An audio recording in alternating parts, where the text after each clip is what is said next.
I keep seeing all the things about cortisol flush and resetting your cortisol taking a supplement. But what I don't hear anyone talking about is why your cortisol is out of balance in the first place.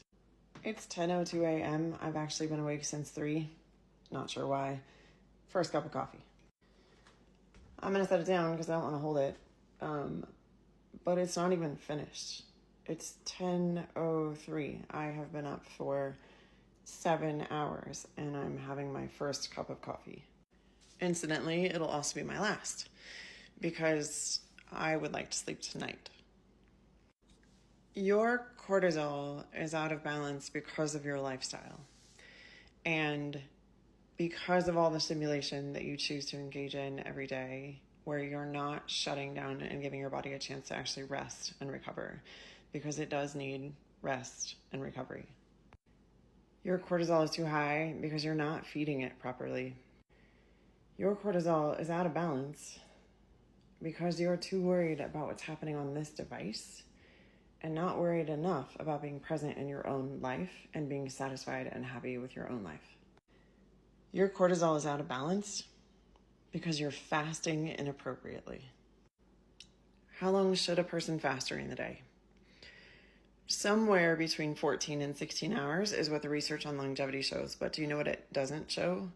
It doesn't show having caffeine with no calories in your body. They have said for years that breakfast is the most important meal of the day, and then they demonize that into being crap cereal that has no protein. But it truly is the most important meal of the day. You are breaking your fast with that first meal, and that first meal, especially if you're a female going through any kind of hormonal change, which means that during your monthly cycle, if you're perimenopausal, if you're premenopausal, if you are postmenopausal, your protein intake needs to be higher than what you're getting. You should be aiming for at least 30 grams with every meal, and that should be at least 3 meals a day. If you're trying to build muscle and get rid of the flabby, you actually want that to be closer to 40 grams per meal 3 times a day. If you are someone whose cortisol is way out of balance, I'm going to ask you to stop fasting for a little bit and eat in a 12-hour window, so that you're fasting for 12 hours. And that is based on the hormones leptin and ghrelin. It's how they function on that 12-hour cycle.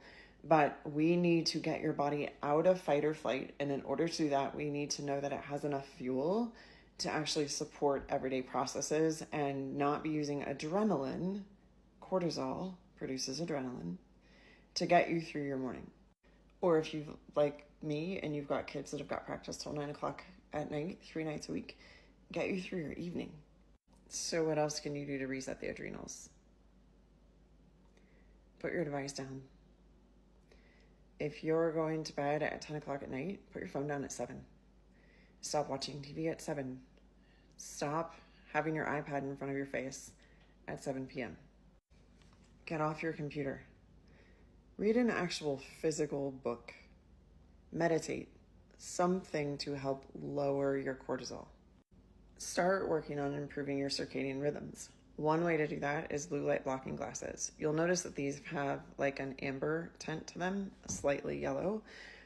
That is to help earlier in the day because you do need blue light in the morning to produce melatonin.